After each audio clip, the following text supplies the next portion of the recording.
जांजगीर चांपा जिले में एक बार फिर से पुरानी परंपरा को एक बार फिर से जीवंत करने का प्रयास किया गया और जिला मुख्यालय में स्थानीय युवाओं ने मिलकर 3 दिवसीय नाग लीला की शुरुआत की। 2 दिनों तक मेला का आयोजन के बाद तीसरे दिन ऐतिहासिक भीमा तालाब में नाग लीला का प्रदर्शन किया गया।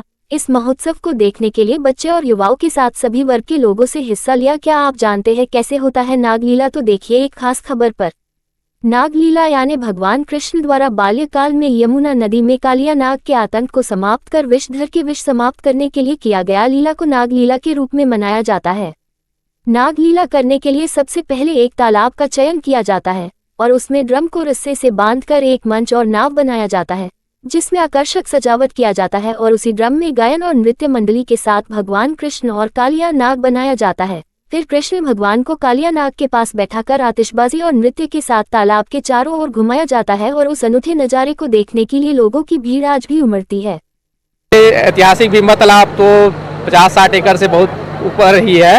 तो और इसमें नाग जो कृष्ण भगवान जो कालिया नाग को समुद्र मंथन किए थे वो इसी लीला को आज कृष्ण के एक बाल लीला यहाँ पे हमारे देवरी सारा गांव की जो भजन कीर्तनी टीम है और कृष्ण भगवान जो बने हैं और यहाँ स्थानीय राजकुमार सारथी की टीम पूरे द्वारा कृष्ण भगवान की झांकी को आज पूरे भीमे तालाब में पूरा भ्रमण कराया है और आज वहाँ संपन्न कराया है।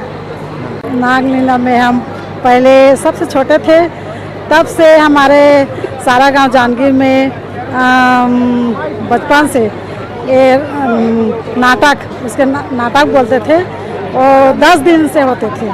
10 दिन और आखिरी जो 10वां दिन में जो तालाब में हमारे वहाँ बड़े वाला तालाब है बीच में, वहाँ पर सब जाकर स्टेज बनाते थे, वहाँ नाच गाना होते थे। और उसके बाद फिर अब यहाँ हम लोग भी शुरू कर रहे हैं जांजगीर में और हमेशा ही चलते रहेंगे। अब नाटक अभी 3 दिन का है और हम और आगे सोचेंगे कि और ज़्यादा दिन से हो, 9 दिन 10 दिन ऐसे हो, ऐसे हमारे यानी कि पूरा मतलब वो है। हाँ। नहीं, पहले कभी नहीं देखी थी। इतना सौभाग्य की चीज़ है। पूर्णिमा के दिन नाग लीला होना एकदम अद्भुत अद्वितीय है।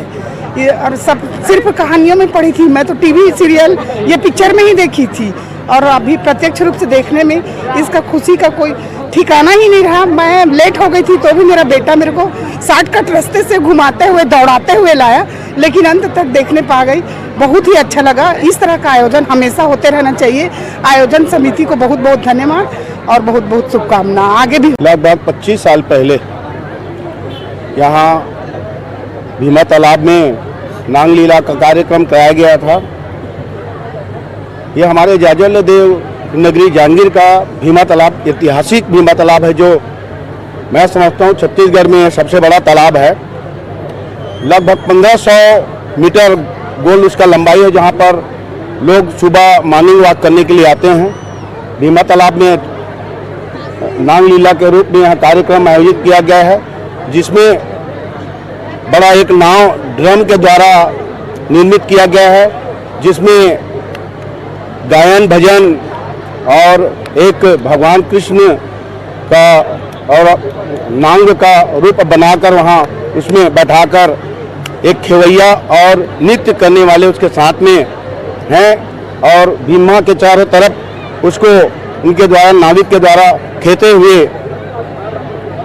नाग लीला का आयोजन किया जा रहा है। और उसके साथ 3 दिवसीय यहाँ कार्यक्रम में अलका चंद्राकर कवि सम्मेलन और एक भरथरी गीत का आयोजन यहाँ पर किया गया था। मैं नगरवासियों से अनुरोध करूँगा कि इसमें चढ़ बढ़कर हिस्सा ले और आने वाले समय में इस आयोजन को हम वृद्ध रूप दे सकें।